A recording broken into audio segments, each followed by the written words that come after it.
Today on Monkey Life, shocking news from Hananya's chimp group. Tikko just laid down on the platform. We now know that he actually had a heart attack. Squirrel monkey Azzi experiences the great outdoors, but isn't sure she likes it.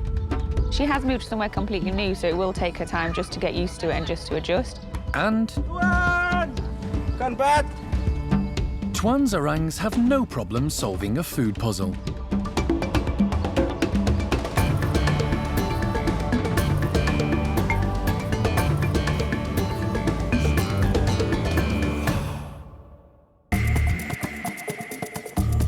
Monkey World in Dorset, buried deep in the English countryside, is the largest sanctuary of its kind on the planet. The team, led by Dr. Alison Cronin, rescue and rehabilitate abused and unwanted primates from all over the world. I think this one's a little boy, and I think that that one over there might be an older lady. The park provides a home for more than 250 monkeys and apes from 20 different species.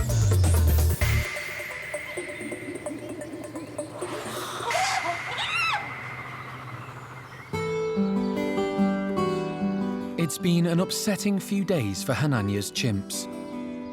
They're missing an important member of the group, and they're feeling the loss. Tikko, the second in command, has died. Hananya's group went out as normal. All of them seemed fine. Tikko was running around doing his normal display that he would do in the morning. And we're not sure entirely what had happened at the time, but Tikko just laid down on the platform. And very quickly he, clenched onto a pole and appeared to be asleep. We now know that he actually had a heart attack. We don't know the exact cause of that heart attack, but what we do know is it was very quick, his passing. Tikko was a very significant chimp in the lives of all 19 members of Hananya's family. He was number 2 to Hananya and had close relationships with many of the others, including high-ranking female Cherry, mum to young Thelma. His death has come as a blow to the whole group and to the primate care team. In the few days since his demise, the other chimps have been quiet and subdued. It's a bit unusual for them, and they're not really sure what's going on with things like the hierarchy, and obviously apart from the political side of it, they have lost a friend as well, so they're all a bit sensitive. Tikko arrived at the park 20 years ago from Israel, along with Hananya and 2 others, Shamak and Gypsy. He was smuggled from the wild and rescued from the pet trade by the Israeli government. When they arrived in the UK, the 4 young chimps joined Sally in the nursery and grew up together at the park. Later, Hananya, Tikko and Shamak moved on to an adult group, while Gypsy went to the all-male bachelors. Tikko settled in well into what was originally Rodney's troop, becoming a handsome, muscular, mature male.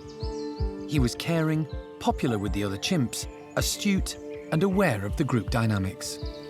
He was probably our most recognisable chimp because he was so muscly and he was such a healthy-looking chimp. Obviously, we pointed him out to the public as being the one that looks like a bodybuilder because he was so built up.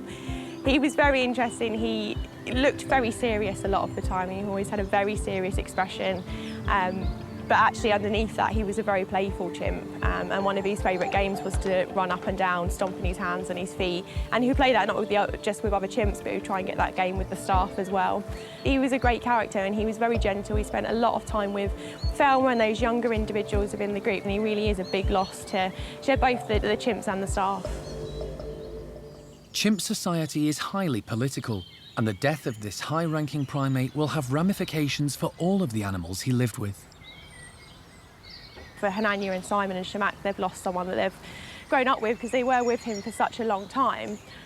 For individuals like Cherry, she spent a lot of her day with Tikko. They were a very close pair, so she's obviously lost a very good friend.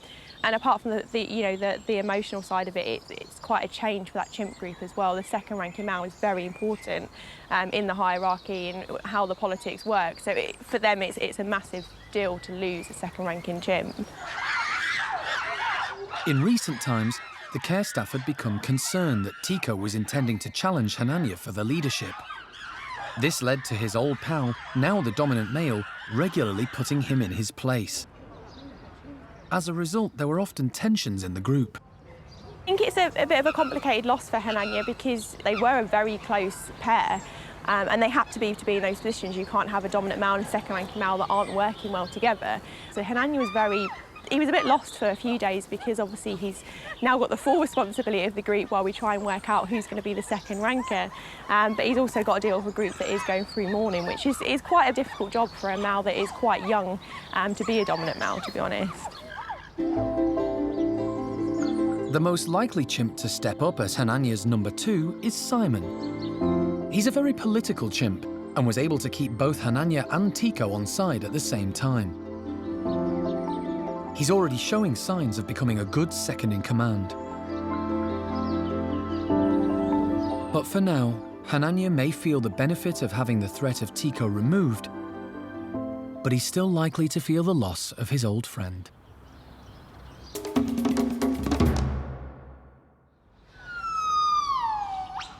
Over in Tuan's group, the orangutans are their usual laid-back selves.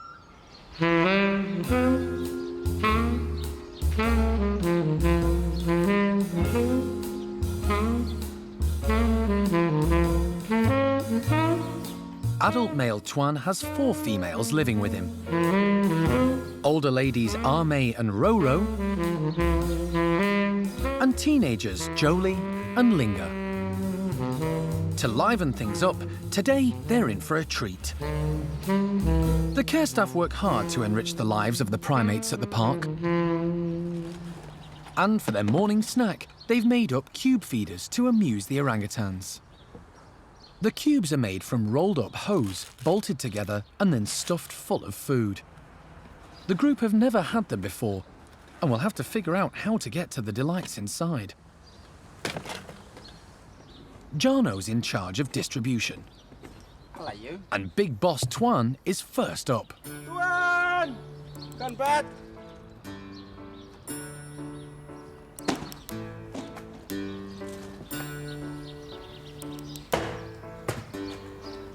The intelligent orangutans soon get to work finding the tasty treats hidden inside. Ame gets stuck into the apples,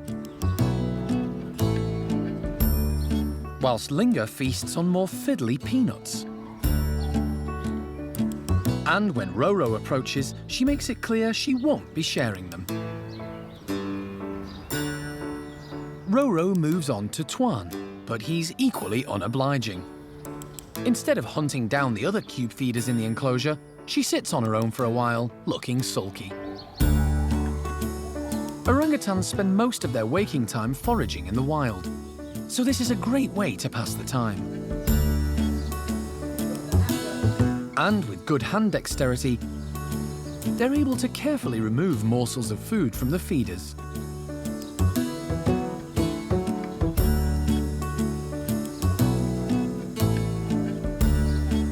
Once they've eaten, the orangs opt for another activity they excel at, chilling out. And they've all got this pastime mastered. While the grown-ups relax, the teenagers, Jolie and Linga, are a bit more active. They're great pals, and as youngsters they spent their days playing, but they're maturing fast, and play is not so high on their agendas. But today, they seem in the mood for some fun. Still young at heart, Jolie's got hold of a bedsheet to frolic with.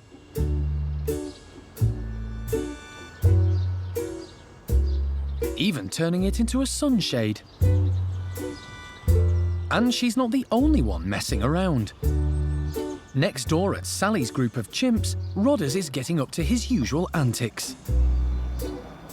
But the easygoing orangutans have seen it all before from their excitable chimpanzee neighbours, and have become experts at tuning them out.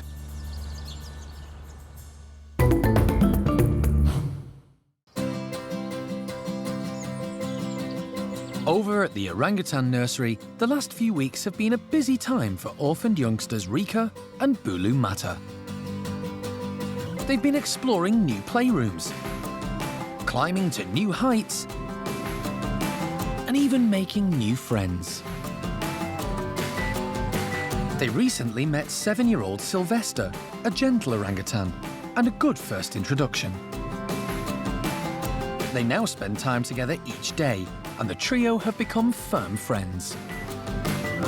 Eventually, Bulu and Rika will meet all the orangutans in the nursery so that they can become full-time members of the group. Today is the next major stepping stone on that journey. They're going to meet adult female Oisin. Oh, combine you two. Wild-born, she became part of the exotic pet trade and later lived with a family in South Africa until they asked the park to look after her when she was 13. Sylvester was born at a zoo in Spain and rejected by his mother. Oisin adopted him when they both arrived at the park in 2010. They've been together ever since. But Oisin isn't the most natural mother. They became very close, and he was always at her side, and, you know, it's debatable who needed who more. Whenever there was a moment of upset or concern in the orang nursery, Sylvester became Oisin's security blanket. Oisin has now got used to her new life with other orangutans, and Alison feels she's the best adult orang for Rika and Bulu to meet before being introduced to the rest of the nursery group. It's time to meet a big adult orangutan, and you know, we're choosing Oisin because she's not a pushy mother figure. In fact, unless there's food around or some issue going down, she's sort of a hands-off type motherly figure, so it will be less intimidating. Oisin will step in and tell others off, and that's the whole purpose of being a maternal figure in the orangutan nursery. It gets the little ones used to being around big adult animals. It makes their orangutan behavior and repertoire more complete. And hopefully, you know, Oisin will be in there to help settle any disputes.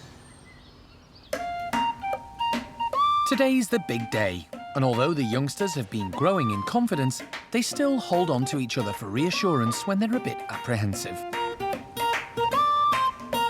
Once they're feeling settled, the team open the door between the rooms. Sylvester heads straight in and hoovers up the snacks before even saying hello.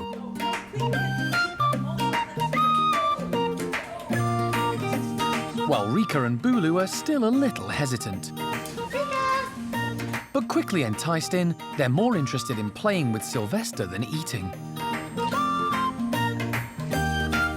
It's not long before Oisin joins them, but she ignores the youngsters and heads straight for the food.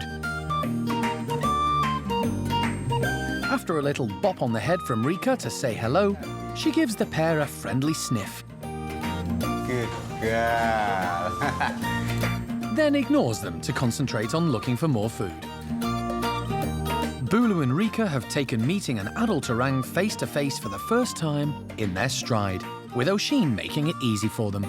Oisin's responded pretty much as we expected. First of all, #1 priority, food.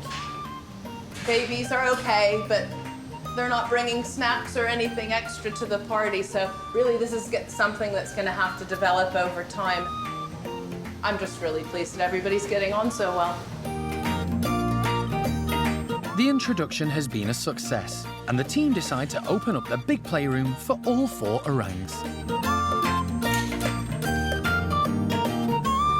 Sylvester loves playing with the youngsters, and it's great for them to have an older orangutan to learn from and look up to. And hopefully he'll be like an older brother and look out for them in the future. As for laid-back Oisin, she's happy to let them play. Today's been a good step forward for Bulu and Rika.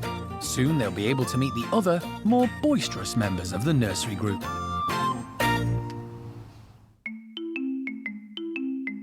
At the squirrel and saki monkey enclosure, there have been 2 new recent arrivals. The 2 species of monkey live together at the park, and newcomers Chloe the saki and Azzi the squirrel monkey have both settled in well.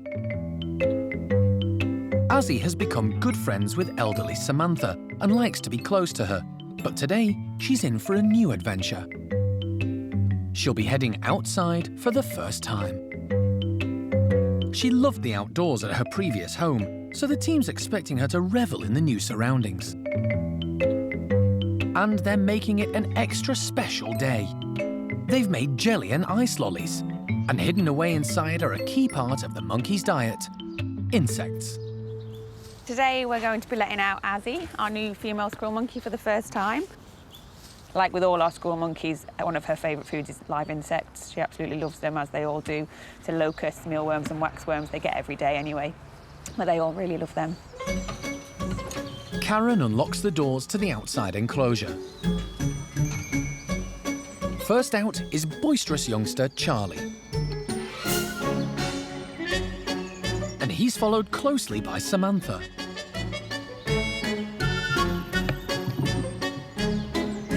But when Samantha realises Azzi isn't behind her, she heads back inside to persuade her to join them. Samantha's encouragement pays off, and eventually a very tentative Azzi follows for her first taste of the outdoor area. But it's not going to plan. As soon as she sets foot outside, she makes a dash for one of the bushes to hide. It's pretty good camouflage. Where Azzi lived before here, she did have an outside enclosure, but it was a full cage, and this is an open-topped enclosure, so there is a difference there. But she has moved somewhere completely new, so it will take her time just to get used to it and just to adjust. She's very confident in the house now. She can get around there everywhere, but this is her first morning out, so it is just going to take her time to adapt. While Azzi is attempting to get used to her new surroundings from the inside of the bush, her new friends get stuck into the tasty treats. Chloe's never tried these before, so we're not sure what she thinks, but Charlie, our male squirrel monkey, absolutely adores jelly. And they all like their insects. It's whether they want to put their hands in the squishy jelly to get them. Chloe has no problem enthusiastically plunging her hands into the sticky jelly. And she's got the hang of the ice lollies too. But elderly Jethro is set in his ways and doesn't join in the excitement. And he's still not overly impressed with newcomer Chloe. But the squirrel monkeys don't hang about. Agile Topsy likes to make a mess, while her best friend Turvy has these treats licked. The frozen delights are melting fast, and Azzi still hasn't plucked up the courage to join the others. Charlie keeps coming over, looking in the bush, seeing where she is, and hopefully that will encourage her to come out when she's good and ready to come out. Azzi has missed out on the jellied insects and ice lollies, but at least she's outside, albeit still in the bush. The whole day we're going to have someone here watching her, making sure she's okay, making sure she's not panicked, keep an eye on whether she figures out for herself how to go back in. If she doesn't figure that out for herself, I think there's going to be a lot of bribery and insects used to get her back into the house tonight.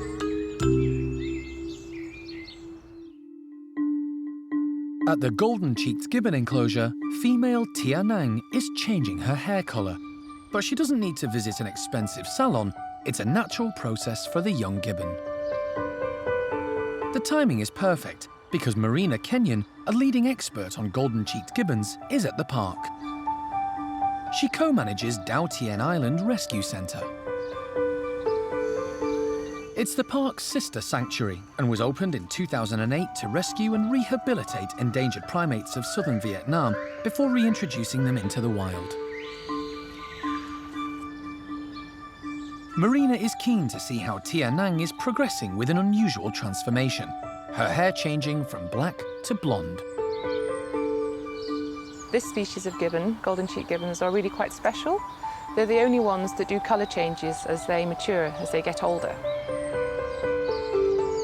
Tia Nang lives with her mum Peanut, dad Peng Yo, and younger brother Tio.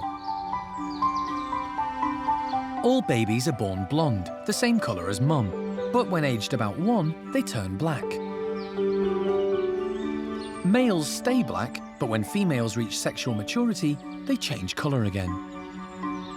Normally around 7 to 8, the young females would start to change into the yellow. So it's beautiful here that Tia Nang is actually on the right time scale. So her family unit here at Monkey World is mirroring what would naturally happen in the wild. So now that Tianang is changing colour, basically her hormones are changing, and that's triggering her colour change. Tianang is only the second female at the park to go through both colour changes, so it's a fascinating time. She's currently halfway through her second change, and it's signalling the start of her journey to adulthood. When gibbons reach sexual maturity, it's usually time for them to leave mum and dad and start their own families. The colour change takes around a year, and then after that I've seen the daughters blonde in the family unit for up to 2 years. But during that time you can see quite a lot of things changing. Sometimes daughter will be next to mum, other days daughter's 100 metres looking a bit nervous. So mum is slowly starting to push herself away, and what Tianang needs to do is to be clever and actually just be able to read her mum's signs and know when to come close and when not to come close. And that's really important for any education, learning your social skills of how to interact in a family unit. At the moment, Peanut loves having her daughter around, so only time will tell how long Tianang can stay once her colour change is complete. It all depends on Peanut. Some gibbons are more tolerant and laid back, some gibbons aren't. So far, Tianang is doing all the right things, and the mother and daughter relationship is secure. But once she's mature and ready for independence, she could be a potential candidate to move to the park's sister sanctuary in Vietnam. And one day, she may even make it into the wild. Physically, and on top of that, behaviourally, because she's been brought up in trees. I would love, when Peanut decides that her daughter has learnt enough and it's time for her to go and find her own male, I would love for her to come to Vietnam because she's actually a Class A candidate. And it would be really, really good to see if a gibbon born in the West, here in England, can actually make it back to Vietnam and go back to the wild and survive.